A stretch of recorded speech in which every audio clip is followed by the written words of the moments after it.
Welcome to V999 news. Visakha ఉక్కులో contract కార్మికుల తొలగింపు బాధాకరమని, అయితే ఇది ముమ్మాటికి కార్మిక సంఘ నేతల తప్పిదమని విశాఖ ఎంపీ శ్రీ భరత్ అన్నారు.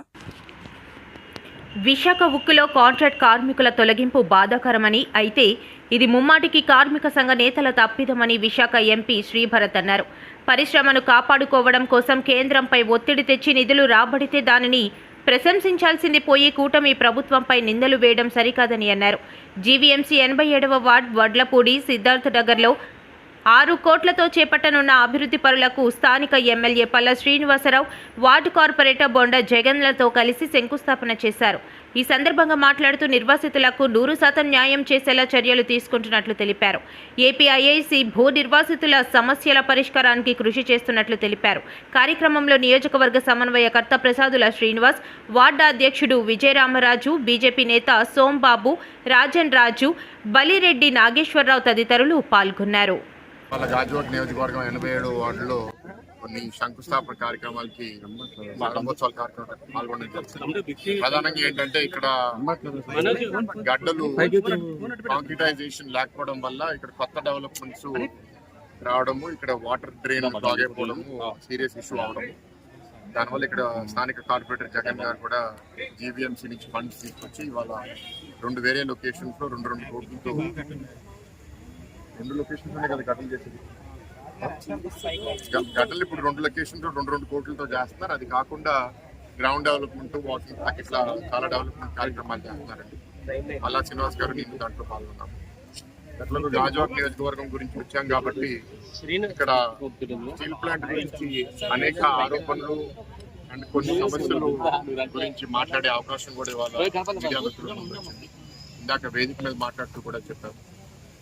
మేము ప్రభుత్వం వచ్చిన మొదటి రోజు నుంచి, ప్రమాణ స్వీకారం చేసిన మొదటి రోజు నుంచి స్టీల్ ప్లాంట్ ని ఎట్లా కాపాడాలి అనే నిరంతర ఆలోచన కృషితో మేము పనిచేస్తున్నాము. ఈ ప్రమాణ స్వీకారం చేసిన తర్వాత మొదటిగా వెళ్ళి అక్కడ నాకు స్టీల్ మినిస్టర్ కుమారస్వామి గారు పరిచయం లేకపోయినా సరే వెళ్ళి, సార్ మా పార్లమెంట్ లో ఇష్యూ ఉంది, మీ సపోర్ట్ మాకు కావాలని అడిగి, అప్పటికి నాకు దీని గురించి ఆల్రెడీ ఒక అవగాహన ఉంది. లోకేష్ అన్న దీని గురించి నాకుతో మాట్లాడారు. దీని మీద ఒక పాజిటివ్ గా చేయాలని చెప్పడము నేనే చూశారు. కొన్ని నెలల్లో దీనికి కొంత డబ్బులు ఇవ్వడము, టోటల్ గా 11,440 కోట్లు కేంద్రం అనౌన్స్ చేసి దాంట్లో ఇంచుమించు వాళ్ళు 9,000 కోట్ల కన్నా ఎక్కువ కేటాయించడము. అండ్ ప్లాంట్ ప్రొడక్షన్ కూడా 3 ఫర్నెస్లు ఆన్ చేసేపోతుంది. 2021లో 3 ఫర్నెస్లు పూర్తిగా ఫంక్షన్ అయ్యాయి. దాని తర్వాత ఈ 4 ఏళ్ళు ఫంక్షన్ అవ్వలేదు. 20% ప్రొడక్షన్ దాని నుంచి తీసుకొచ్చారు. ఈ ప్రయాణంలో చాలా నిర్ణయాలు తీసుకుంటున్నారు. జగన్ గారు కూడా ఇందాక మాట్లాడి చెప్పారు. కొన్ని దగ్గరలో ఏంటంటే కాంట్రాక్ట్ వర్కర్స్ పేర్లు లిస్టుల్లో ఉండడం కానీ వాళ్ళు పుట్టికి రాకపోవడం, లేకపోతే వాళ్ళని ఏపించడానికి కొందరు కార్మిక నాయకులు డబ్బులు తీసుకుని రాజకీయ ఒత్తిడి పెట్టి వాళ్ళని ఏపించుకుని వాళ్ళు లబ్ధి పొందడం, ఇట్లా అనేక కారణాల వల్ల స్టీల్ ప్లాంట్ చాలా దెబ్బతింది. బహుశా ఇవాళ ఉన్న మేనేజ్మెంట్ వాటిని కరెక్ట్ చేసే ప్రయత్నంలో కొన్ని కఠిన నిర్ణయాలు తీసుకున్నప్పుడు నిజంగా అర్హులైన ఆర్ కార్డ్ హోల్డర్స్ కూడా వెళ్ళిపోవడం అనేది అది దురదృష్టం. ఎందుకంటే మేము కూడా అనేక సార్లు వాళ్ళకి చాలా క్లియర్గా చెప్పడం జరిగింది. ఆర్ కార్డ్ హోల్డర్స్ మీద ప్రభుత్వం చాలా కమిటెడ్గా ఉంది. వాళ్ళందరినీ ఎవరైతే బాగా పనిచేస్తున్నారో, పని చేయకపోతే మనం ఉంచమని మేము చెప్పలేము. వాళ్ళు కూడా ఏదైనా తప్పు చేస్తే వాళ్ళు తీసేసేయాలి, కానీ బాగా పనిచేసే వాళ్ళని మాత్రం ఆర్ కార్డ్ హోల్డర్స్ని మీరు కాపాడాలనేది మేము చెప్పడం జరిగింది. అంతేకాకుండా స్టీల్ ప్లాంట్ని లాభాల లోపల తీసుకెళ్ళాలి.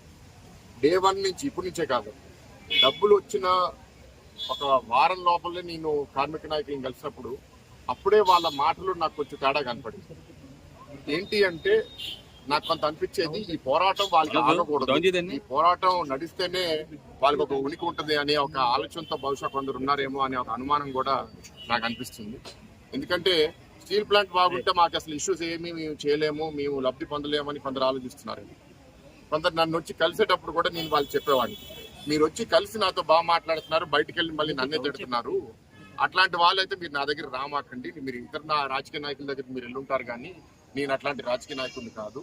నేను మీ మొహం మీద ఏం మాడతానో మీ వెనకాల కూడా మీ గురించి అదే మాడతాను. నేను నాకేమి ఇక్కడ ఏమి ఆల్టర్నేటివ్ ఎజెండా లేదు అని కూడా వాళ్ళకి చెప్తాను కదా. నా దగ్గర రావడం కూడా ఇప్పుడు మానేశాను.